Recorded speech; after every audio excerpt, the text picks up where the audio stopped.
Hey everyone, welcome back to Connecting Women in Insurance with Julie. Today's guest is Miss Cynthia DiVincenti from Taurus, and you are definitely going to love her story. So if you will, please like and subscribe on your favorite podcast platform so you don't miss any future episodes. Joining me today is Cynthia DiVincenti from Taurus. So Cynthia, tell me a little bit about what you do at Taurus and your day-to-day life and just about you. Sure. Thanks, Julie. I'm the Vice President of Customer Relations, Government Affairs, and Marketing at Wow. Taurus. So I wear a bunch of different hats over here. Yes, you do. But basically, I'm responsible for our relationship with all of our customers, which are the Write Your Own companies as well as FEMA. Making sure that our account executive team, works closely with our clients to make sure we deliver on the services that they've contracted for Taurus to provide. Government affairs piece is I am our liaison with FEMA, and work closely to make sure that we implement any of the changes that FEMA may introduce to the flood program, but also keep tabs on legislation that may be coming out of DC that impacts the NFIP. Things like reauthorization or lapse in authority to write flood business, fun things like that.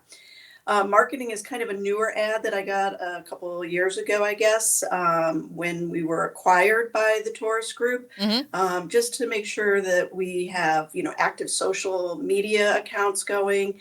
I work with a group of people that put all that stuff together and get posts out for Taurus on LinkedIn, X, Facebook, Instagram. So we covered, the broad base of all the social platforms. But it keeps me busy every day. There's always something new. I don't think that I have a day that is just, kind of a normal day. There's always, things that are up and down, and my calendar is typically packed full with meetings. Wow. So how that is a lot. So how do you balance that with home life, or how do you make time for home life? Because that's a lot. Yeah, good question. Yeah, and I'm one of those oddities. I have been a remote person since 2006. So Oh, even wow. before it became popular, following COVID, I've always worked from home. And I've tried to keep a really strict boundary between my office and my home. Making sure that I don't blend over.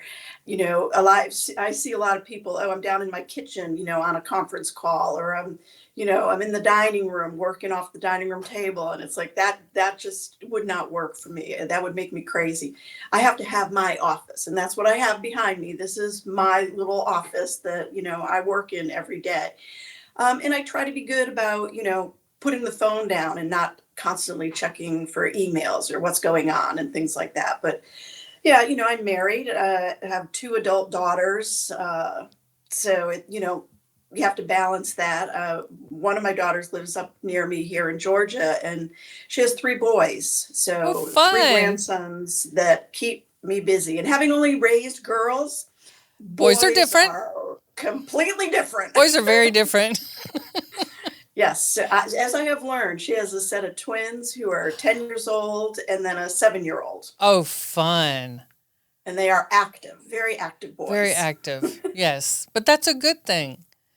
It is. That's a good thing. We thing. enjoy going to see them. They play baseball and football, run track. They do wrestling too, which I've been to one. It's a painful experience because you're there all day for a 5-minute wrestling match, and then it's over. It's like, okay, well, that was interesting. So I'm not a big fan of the wrestling part of it. Right. That's like dance recitals. You're there all day, and 2 dances, which equate to 6 minutes, and you're done. Yes. So, yeah, I get it. Been there. That sounds fun. And yes, I've talked to several people about that, and one thing they say the key to their success working at home is having the office separate and really kind of shutting out the rest of the house, or keeping the office mainly for. Now, sometimes they have to adjust for certain things or scheduling and be in a different room or in a different place for a meeting, but for the most part, they keep the office, and the house, the house. I think that's wise, very wise. Yeah, and I mean, you see my office door closed behind me because that's more for my husband and my cats. So that Yes. they don't come traipsing across the screen. My husband will pop in and say, "Hey, what's for lunch?" Or the cats climb up the desk and walk in front of the camera in the Oh middle of yeah. a meeting. So Oh yeah. You things can't. you don't really want happening. Oh yeah, and you can't read a book without a cat laying on it because they just want to be right in the Exactly. middle of what you're doing. Yes. Well, that sounds like you have a really great, fulfilling personal life as well as professional. That's awesome. Okay, so how did you end up in the insurance industry? Did you start out thinking, oh, I can't wait to be in insurance? Or, like most of us, did you just fall into it? Well, I grew up just outside of Hartford, Connecticut. And if you know anything, Hartford, Connecticut is the insurance capital of the world. So I grew up, my father and grandmother both worked for Aetna, Okay. and my mother and an uncle worked for Travelers. So insurance was kind of in the family. Mm-hmm. I actually, while I was in high school, went to work part-time for a small manufacturing company in the town where I grew up, in the accounting department, Okay. doing, accounting work. So I started college doing business and accounting as my major. Couple of years in, I was like, okay, I'm like an adult now, and I want to, I need to get a real job and make real money, and move out on my own, and Mm-hmm. be an adult. Um, and the job I had was just part time, so that was not going to fit the bill. So I said, I need a full time job so I can afford to be an adult. Right. So I, went to Travelers because, why not? My mother worked there, and got hired in an underwriting job back when Travelers used to do group life and health benefits for companies. So I was an underwriter, and enjoyed that. I mean, it was an interesting experience. It was a full time job. I thought I was, in the big time. When I think of the salary I was making back in, and I'll age myself here. This was in 1981. When I look at the salary I was making in 1981, where I thought I was like in the big leagues because I had a full time job and a big salary, benefits, the works. And it's like, wow. That was not a lot of money, but it was enough for me to, to be an Mm-hmm. adult and get out and about. And like growing up in Connecticut, insurance was definitely one of the options. I mean, a lot of the people I went to school with ended up in insurance as well. I have many friends that worked at Aetna, worked at Travelers, worked at the Hartford, because there was a lot of opportunity there in that environment. It was great. I got married, had my daughter. Things were going well. Then I got divorced, became a single parent, at the same time that my mother and my stepfather had decided that they were going to do a kind of an early retirement thing and move to Florida. And it was like, okay. And, being recently divorced, a single mom, my mother said, and you're coming with us. Oh, well. Yes. Because she was like, I'm not leaving you and my first grandchild in Connecticut by yourself. Well, that was good. You had Yeah, it support. was. So I came when they closed on their house that they bought down in the Orlando area. I came down with them and had an opportunity to go into the Travelers office in Orlando and meet with some people there.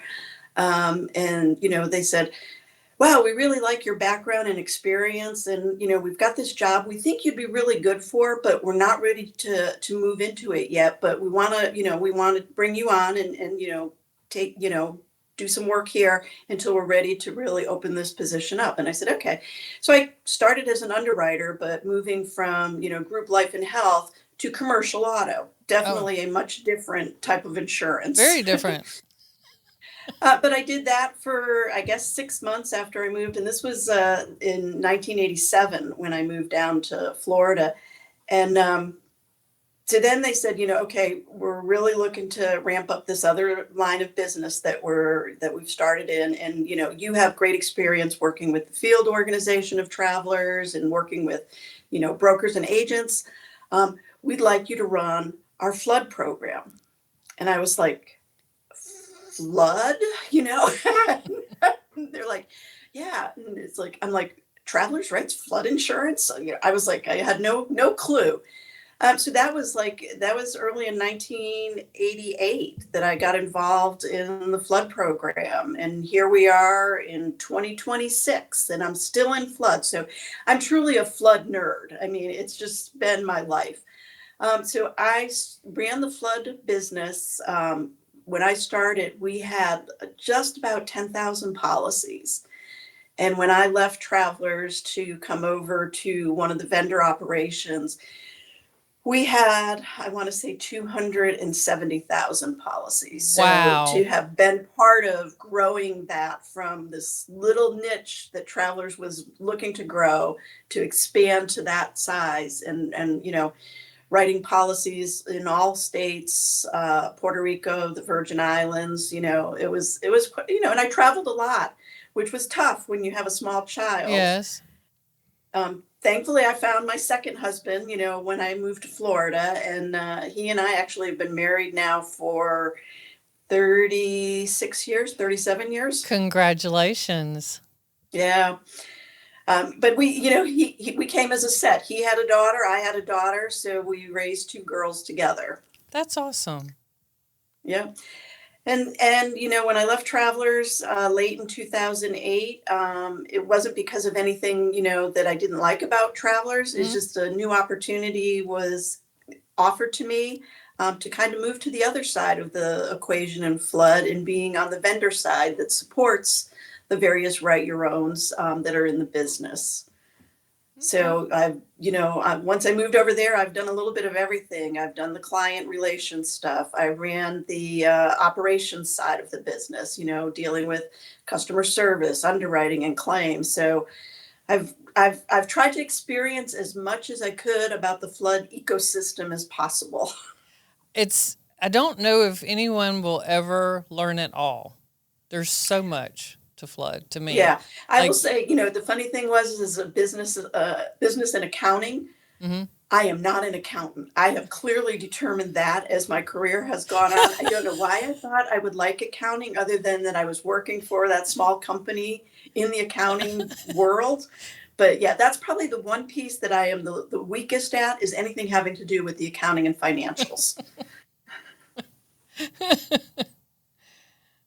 Oh, funny. So you have had a really wonderful and very long career. Like, that's awesome, because you were able to kind of literally start from the beginning and learn and move through. And as changes have been made throughout the years, you've been right there and you've seen it all. You know, that's awesome. I think that's great. Yeah, people laugh at me. I have a box in my closet that has my original flood manual when it was a paper manual, and all of the changes that have occurred from the, you know, from the Mm, late 80s till they stopped printing them, and now it's all electronic. You can't right, get a printed copy unless you print it yourself. right. But I have a box full of the paper versions. Um, yeah, they were big. I mean, they were huge. And but you know, they were, the one where I worked was tabbed out so you could find things a little easier, but they were big. Yeah, I like the it was electronic. tough getting used to the electronic version and knowing where to go for different things, especially since they completely changed it a few years ago. Right? I I had to get used to the new format. Like, I think I still like the older format better. Just for my brain, it worked better. But it took me a little bit to get used to the new one. Just I guess because of the way I think. There are other people that love it, and it made more sense to them. So it's just, who you are, I guess. So in all your learning and going through all the different aspects of flood, because you've apparently hit pretty much all of them. Did you ever make a mistake or a decision and you thought, I'm going to have to start over, or accounting, here I come, but you but you learned a very valuable lesson that helped you later in your career, or you were able to use that experience to help someone else in theirs. Yeah, I think, over the years, I've had different managers and leaders that I've worked with. And at one point, I worked with a leader that we did not work well together. And that's always a very hard thing. Mm, Um, I guess because I'm comfortable and confident in my knowledge and skills, mm-hmm. and to have someone come in and want to micromanage everything I was doing was extremely frustrating. Yes. And it took a while for me to kind of work with that person and overcome that to get them to a point where they were comfortable, because there was a point where I was like, that's it. I can't take this. I'm out, but Mm-hmm. I had to realize that I'm I'm offering too much to this organization to walk away because of a personality issue that I'm dealing with. So I think that it could have been a huge mistake that I would make, walking away from an industry that I truly loved because of a personality clash. So I Mm-hmm. think that was a great learning experience, that you're not always going to be working with someone who's great to work with, and you Right. have to learn to overcome that. And I've been able to use that experience to help others that have come to me. I've mentored a number of people within various organizations and stuff. And, when they come to me with that kind of issue, I feel like I can provide some insight because been there, done that. Right. Yeah, I like that because sometimes people do, they just get so frustrated they walk away. And you know what?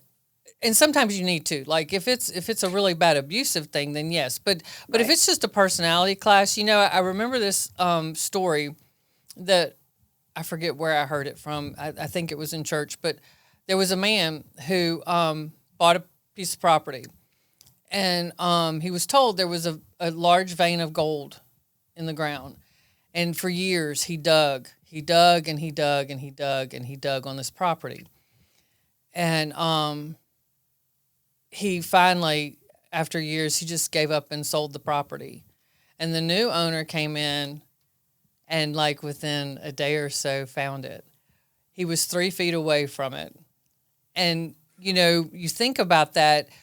What if the personality clash is meant to train you, to teach you, to mold you, or to deal with a flaw in your character, or help you deal with someone else so that you can grow professionally and personally, but grow and move up? Because when you move up, there are going to be people under you that are going to clash with you because they have issue Yeah. with authority or they're insecure or whatever, and you have to know how to deal with that. So I love that. I love that you stuck it out. I love that you learned, because it did help you grow, and look at the people you've been able to help because of that. And that may sound kind of insignificant to some people, but that's a huge thing, because it affects the entire culture of the workplace when you have Yeah. that friction, you know? So I love that. And I'm glad you stuck it out. Um, so, who was or is, and there can be more than one, the biggest influence in your life, personally and professionally, and why? I'd have to say it was my mother. My parents got divorced when I was in grade school, which was not a thing back in the Oh, I in the know. late 60s or and 70s. That was not a thing. Right. Um, but she became a working woman. I mean, she had started working part-time when we all went to school and everything. But she became involved in printing, which is, she became basically a graphic artist in designing insurance forms and documents. Nice. But she became a journeyman draftsman in that business. Wow. Basically learned it from scratch and ended up leading at the Travelers when Travelers had their own printing operation. She led that operation of the design of all of the insurance forms that Travelers produced, all of the, annual reports and documents and stuff.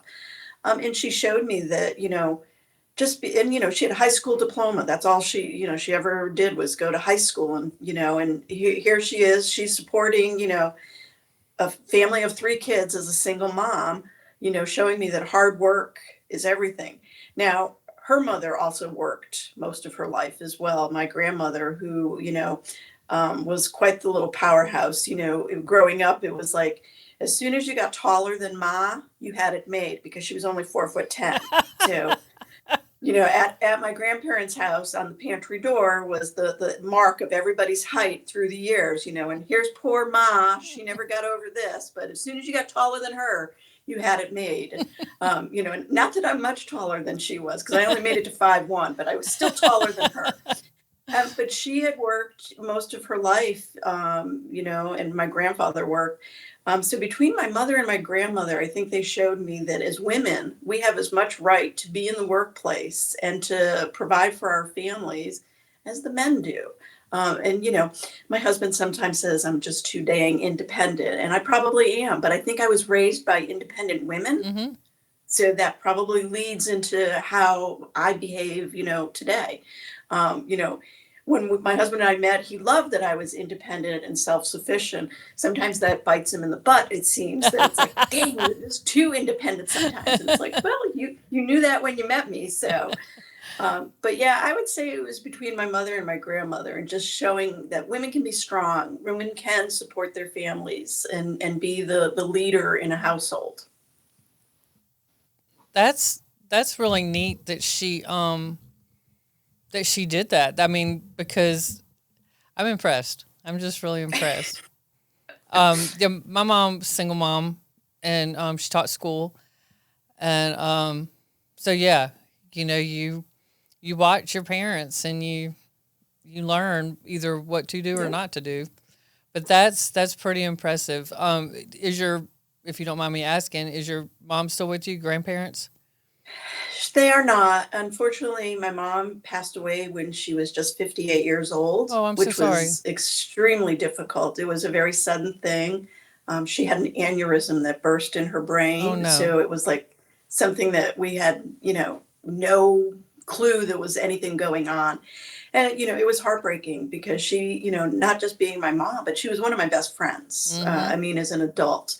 My daughter was, I think she was 12 or 13 at the time when my mom passed away. And, so it was a gap in her life that she didn't have her grandmother for, that period of time. But I still talk to my mother every day. I mean, even though she's not here, I still communicate with her to let her know what's going on in life. Yeah. I believe she's an angel there overwatching the family and making sure that everybody's well. And the funniest thing was, my daughter called her Grammy. That was her name for my mother. And when my daughter was pregnant with the twins, she said, you will have to be Grammy to my boys. And that's who I am. I am Grammy. I had to have the same name that she used for her grandmother That's to be awesome. grandmother to her boys. Well, she definitely left an extraordinary legacy behind. Yeah, and my grandmother kind of stepped in, and she was the one who was there, like when my daughter graduated from high school, when Shannon graduated from college, when Shannon got married. My grandmother was there, That's and awesome. she lived to be she was 98 years old when she passed. So she lived a good long life, and she had all her marbles until the end. That's amazing. Um, oh, one thing I was listening to you talk, my grandfather actually went door to door selling insurance for travelers for years. That's Oh, pretty neat really? that we have Wow. that in common. Yeah. Um, okay, so what advice would you give to women listening who want to advance in their career, and no matter what industry they're in? Yeah, I think that you have to have some confidence in yourself. You have to, you deserve a seat at the table. Mm-hmm. I think that's an important thing, is just because you're a woman, and even entering into industries that may be very male dominated. I mean, insurance is a heavily male dominated industry. I mean, there are very few women sitting in the C-suite of insurance companies. More now than probably were back when I started in the business, but it's Mm-hmm. still if you look at any of the, registers of who's on the board, who's in the C-suite, it's going to be a pretty high percentage of men. And I think that, as women, we often say, well, we can't aspire to that. Hell yeah, we can. And I think that that's what I think you have to go in with that level of confidence Mm-hmm. that you have every right to progress in your career, to Mm-hmm. learn more, to grow. But you have to have that confidence. You have to be willing to take that step and move forward. I mean, like I said, that they had this program, Flood. I was like, oh my God, flood insurance, seriously? But it was an opportunity that they were, thought that I would be good at, and read the flood manual from cover to cover, which, as you said, it's a pretty good Wow. stack of, to understand what the product was and what we were, trying to get agents to do. But I mean, really dig in, find out what it is that you love about a particular role or industry, and learn, keep learning. Don't ever stop learning. I mean, I have a license. I'm a licensed insurance agent, not that I sell anything, but, continuing education, last go around, one of the things that I did was I took a CE class in pet insurance. I have cats. So it's like I needed a few more CE hours, and they had a 3-hour, CE program on pet insurance to understand what that is. And, I knew nothing about it other than I've seen ads about pet insurance, but just to learn something different. So I would say that's good advice. Always be willing to learn something new. I agree. And pet insurance is really growing. It's amazing how Yeah, much it's growing. it Yeah. is. So it was very interesting to understand, some of the dynamics behind it. And obviously the best time to get it is when you have a very new little pet, Right. because they don't have any of those health issues yet. I have a couple of old fat cats, so they're probably not good candidates for pet insurance. One insurance, I don't want to get off topic too much, but one insurance I would really love to learn about is marine. I don't know why, but I would. Like boating or just large ships? Because there's a difference. I mean, obviously, there's the massive. I honestly both, but probably more the boating at first and then move into the other. But I don't know that I want to go into the water to do it, but I I would I would I would like to learn about it. I mean, it's something Yeah, it's I funny. I kind of have, look I have, into I from have time to probably time. about this much knowledge of boat and yacht insurance only because at Travelers, the flood program was part of a group called Specialty Markets. Hmm. And one of my peers ran the boat yacht business. So just interacting with them, I learned a few things about it, but Hmm.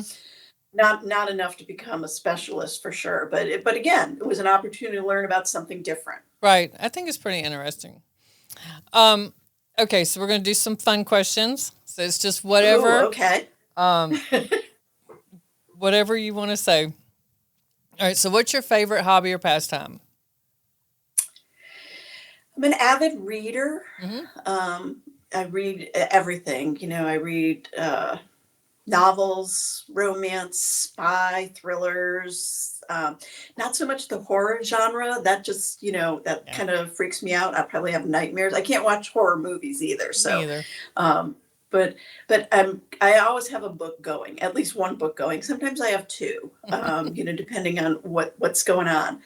Try to read professional books, just to, Hmm. to keep growing professionally. But definitely, I love reading.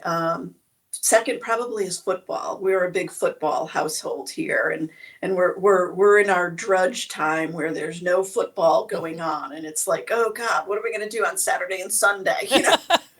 Favorite team?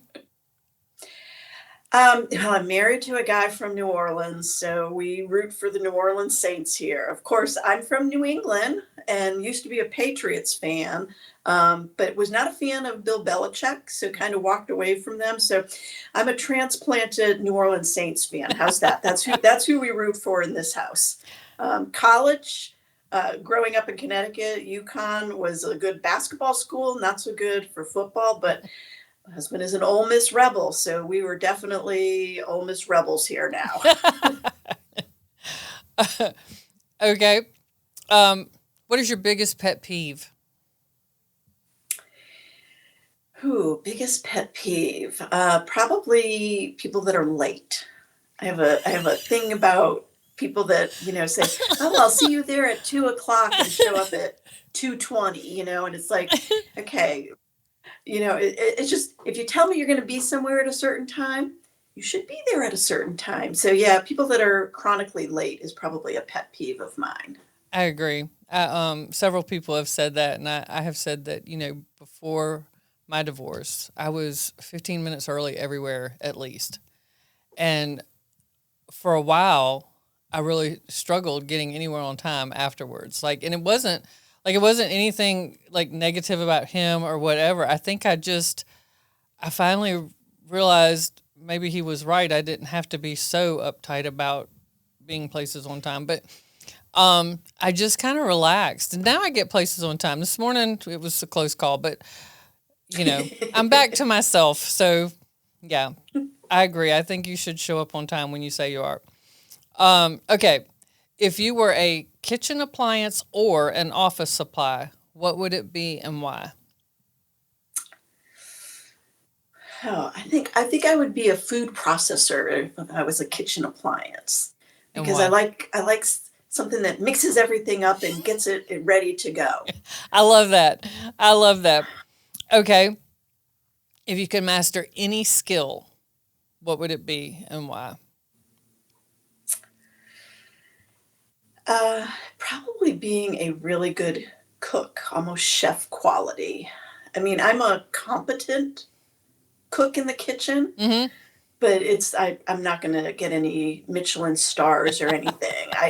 I keep my family fed and Mm-hmm. nourished, but I'm kind of a basics. Now I've got a few dishes that I do really well, but yeah, I think that would be a skill that I would love to have, that I could, open a refrigerator and look at ingredients and whip out some amazing, meal or something.